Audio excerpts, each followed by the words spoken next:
السلام علیکم سر، کیسے ہیں آپ؟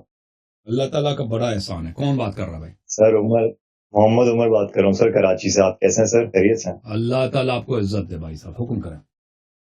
دوسرا سوال سر میرا یہ تھا کہ جیسے مولا علی ہے، مولا علی کا تھا ایک طرح سے کہ انہوں نے ایک حکمت کے تحت جو قیام نہیں کیا، جو آپ نے ابھی تھوڑی دیر پہلے ڈسکس کیا تھا اپنے شو میں. اور اس کے بعد امام حسین سے ہٹ کے بیسیکلی تمام ائمہ نے قیام نہیں کیا، اور مطلب اس چیز کو ایک طرح تقیہ کی حالت، مطلب تقیہ اختیار کیا. امام حسین کی کیا خاص وجہ تھی کہ انہوں نے پبلکلی جو ہے وہ ڈسون کیا؟ دیکھیں امام حسین علیہ السلام کی جو جس کنڈیشنز میں وہ رہتے تھے وہ کافی مختلف تھا. بقیہ ائمہ علیہ السلام کے ساتھ یہ تھا کہ اگر وہ حکومت کو نہ چڑھیں تو حکومت ان کو چڑھنے کے لیے کوئی فوج بھیجنا نہیں چاہتا تھا تاکہ ان کو جو ہے تہس نہس کر لے.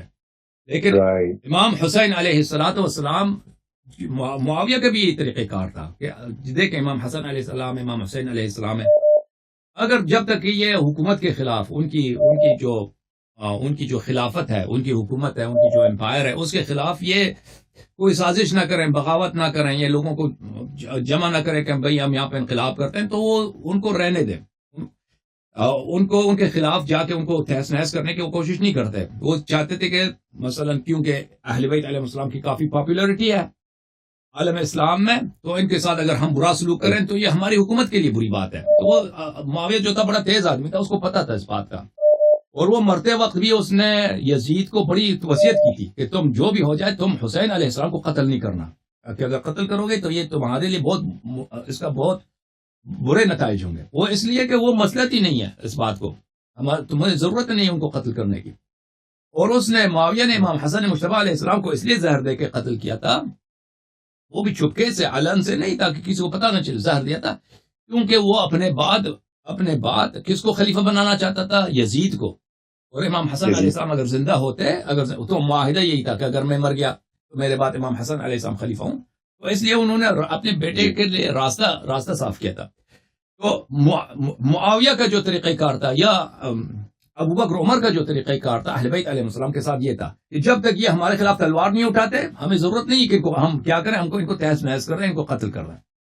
کیونکہ اگر ہم کو قتل کرتے ہیں ان کے ساتھ وہ ہماری جنگ ہو جاتی ہے تو ہماری حکومت ہی کہ اس سے کمزور ہو جائے گی، ہمارے فائدے میں نہیں ہے. لیکن یزید کا یہ طریقہ کار نہیں تھا. یزید اس فکر میں تھا کہ کیونکہ وہ اس کے خاندان کے بہت سارے لوگ مارے گئے تھے رسول پاک صلی اللہ علیہ وسلم کی جنگوں میں، یعنی جو بھی جنگیں ہوئی ہیں نا، جنگ بدر ہوا ہے، جنگ احد ہوا ہے، غزوہ احزاب ہوا ہے، جتنے جنگیں ہوئی ہیں اس میں کیا تھا؟ اس میں یہ تھا کہ ابو سفیان کفار کا سپہ سالار تھا. ابو سفیان جو تھا کفار کے لشکروں کے فنڈنگ بھی کرتا تھا، ان کو مختلف قبائل کو سیاسی طور پر ان کو متحد بھی کراتا تھا. پھر لشکر میں جب جنگ آتا تھا تو وہ سب کرنے والا وہی تھا، ان کا کمانڈر ان چیف، ان کا فائنانسیئر، ان کا لیڈر ہی ابو سفیان تھا. تو جنگ بدر میں خصوصاً، اور جنگ بدر میں بالخصوص جنگ بدر میں، اس کے بعد جنگ احد میں ابو سفیان کے خاندان کے بہت سارے نوجوان مارے گئے تھے. اس کا بھائی، اس کا سسر، اس کا بیٹا، یعنی یہ جو معاویہ ہے اس کا بڑا بھائی، اس کا ماموں، اس کا باپ وغیرہ، یہ سب مارے گئے تھے. اور یہ بری طرح ذلیل ہو گئے تھے. پھر کیا ہوا کہ رسول پاک صلی اللہ علیہ وسلم جب انہوں نے مکہ فتح کیا تھا تو یہ لوگ قتل ہو جاتے، یعنی ابو سفیان کے سارے لوگ اگر یہ مسلمان نہ ہوتے تو یہ قتل ہو جاتے. تو انہوں نے زبردستی اسلام قبول کیا، اس لیے اسلام قبول کیا کہ ہم اگر مسلمان نہ ہو جائیں تو ہم قتل ہو جائیں گے. تو لیکن ان کے دل میں وہ عربوں کے دل میں جو کینہ ہوتا ہے انتقام لینے کا، وہ تو تھا کہ انہوں نے ہمیں ذلیل کیا، اس خاندان نے، بنی ہاشم نے ہمیں ذلیل کیا ہے، تو اس سے انتقام کی فکر میں تھے. تو یزید کا طریقہ کار اور تھا. یزید چاہتا تھا کہ ہر قیمت میں امام حسین علیہ السلام کو قتل کیا جائے، جو ان کے ساتھ لوگ ہیں ان کو قتل کیا جائے. تو اسی لیے امام حسین علیہ السلام نے بارہا کہا تھا کہ ہمیں ہر صورت میں مجھے یہ لوگ قتل کر دیں گے، میں جہاں بھی جاؤں. عبداللہ ابن عمر ان کے پاس آئے تھے، عبداللہ ابن عباس آئے تھے، انہوں نے کہا تھا کہ آپ کہیں کسی اور شہر کوفہ نہ جائیں، آپ کسی اور جگہ چلے جائیں، کسی پہاڑ میں چلے جائیں، یمن چلے جائیں. تو انہوں نے یہی کہا تھا کہ میں جہاں بھی جاؤں یہ لوگ مجھے قتل کر دیں گے اور یہ مجھے نہیں چھوڑیں گے. تو امام حسین علیہ السلام کی جو کنڈیشن ہے بقیہ اماموں سے مختلف ہے. امام جعفر صادق علیہ السلام ہے، ان کو بخوبی پتا ہے کہ اگر میں حکومت کے خلاف خود تلوار نہ اٹھاؤں تو حکومت کو ضرورت نہیں ہے کہ وہ آ کر میرے خلاف کسی فوج کو بھیج دیں. اسی طرح امام کاظم علیہ السلام، امام رضا علیہ السلام، بقیہ ائمہ علیہ السلام. امام حسین علیہ السلام کی سچویشن مختلف ہے، ان کو ہر حالت میں قتل کرنا ہے. اور اس زمانے میں کوفے کے لوگوں نے بہت، جب ان کو پتہ چلا کوفے کے لوگوں کو معاویہ مر گیا ہے اور یزید اس کی جگہ حاکم بن گیا، تو انہوں نے بہت اصرار کیا، بہت خطوط لکھے انہوں نے ہزاروں کی تعداد میں کہ آپ کوفہ تشریف لائیں اور ہم آپ یہاں پہ آپ کی لشکر ہے، آپ کی حکومت ہے، ہم سب آپ کے سپاہی ہیں، ہم سب آپ کے تابع دار ہیں، ہم آپ کی سپورٹر ہیں. تو امام حسین علیہ السلام نے پہلے مسلم ابن عقیل کو بھیجا، مسلم ابن عقیل نے بھی وہاں پہ چیک کیا، سب لوگوں نے اسے بیعت کی. انہوں نے بھی خط لکھا، رپورٹ لکھا کہ سب آپ کے ساتھ ہیں، آپ آ جائیں. تو وہ جب راستے میں آ گئے تو راستے میں خبر آئی کہ مسلم اب شہید ہو چکے ہیں.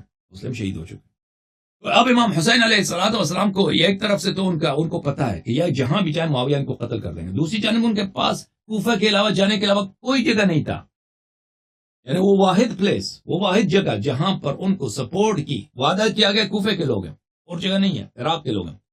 وہ آ گئے تو راستے میں ان کو بنی امیہ نے گھیر لیا اور ان کو شہید کیا گیا. اور آخر تک امام حسین علیہ السلام نے یہی کہا کہ مجھ سے جنگ نہ کرو. یعنی انہوں نے بھی بقیہ ائمہ علیہ السلام کی طرح انہوں نے کوشش کی کہ جنگ نہ ہو اور ان کے اہل بیت شہید نہ ہو جائے، ان کی زندگی بچ جائے، ان کے بچے شہید نہ ہوں، اسیر نہ ہوں. لیکن ان کے مخالفین نہیں مانتے تھے. وہ کہتے تھے کہ آپ وعدہ کریں کہ جو فیصلہ آپ کے حق میں عبید اللہ ابن مرجانہ کرے گا وہ آپ کو منظور ہے. وہ آپشن نہیں دیتے، کوئی باعزت آپشن نہیں دیتے تھے. آپشن ان کے صرف یہی ہے کہ ٹھیک ہے آپ جنگ نہیں کرنا، ہم نہیں جنگ کرتے، لیکن آپ ٹھیک ہے آپ اپنا اسلحہ زمین پہ رکھ دیں، اسلحہ آپ کے حق میں جو فیصلہ کرے گا ابن مرجانہ، وہ جو آپ کے حق میں فیصلہ کرے گا وہ یہ بھی نہیں کہتے کہ ہم اگر آپ جنگ نہ کریں تو ہم آپ کو چھوڑ دیں گے، آپ کے ساتھ جنگ نہیں کریں گے. نہیں کہتے تھے آپ سلا رہے تھے ٹھیک ہے جنگ نہیں ہے، لیکن آپ کو ہم لے کے جائیں گے اپنے گورنر کے پاس جو وہ فیصلہ سنائے گا. اور وہ کون سا آدمی تھا؟ وہ آدمی تھا جو ہر کسی کو جو اہل بیت علیہ السلام سے محبت کرتا تھا وہ اس کو تلوار سے نہیں، اس کے ہاتھ پیر کاٹ کے قتل کرتا تھا. مسلم ابن عقیل کو کچھ دن پہلے اس نے امان دیا، اس نے کہہ دیا کہ آپ سے کوئی لڑائی نہیں ہے، آپ لڑائی کرنا چھوڑ دیں. پھر امان دینے کے بعد اس کو قتل کیا تھا.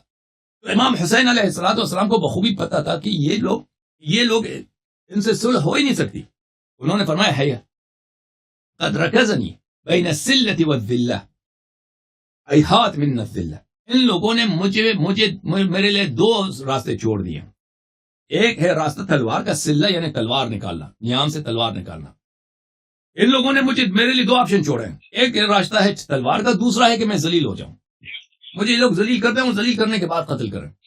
تو میں ذلت کو نہیں مانتا. تو بات یہ ہے کہ امام حسین علیہ السلام اگر وہی سچویشن جو امام علی علیہ السلام کا ہے، امام حسین علیہ السلام کا ہوتا ہے، امام حسین علیہ السلام تلوار نہ نکالتے. وہی کنڈیشن جو امام حسن مجتبی علیہ السلام کی تھی کہ کوئی ان کے ساتھ کوئی ان کو نہیں چڑھ رہا، اپنے گھر میں رہ رہے ہیں عزت سے، کوئی ان کو قتل کرنے میں لشکر نہیں آ رہا، ان کو ذلیل کرنے کوئی نہیں آ رہا. اگر وہی کنڈیشن ہوتی تو امام حسین علیہ السلام تلوار نہ نکالتے، کیونکہ وہ خود امام حسن علیہ السلام کی شہادت ہوئی ہے سنہ 49 میں یا سنہ 50 میں. کربلا کا واقعہ ہے سنہ 61 میں. 11 سال تک وہ معاویہ کی حکومت میں رہے ہیں، معاویہ کی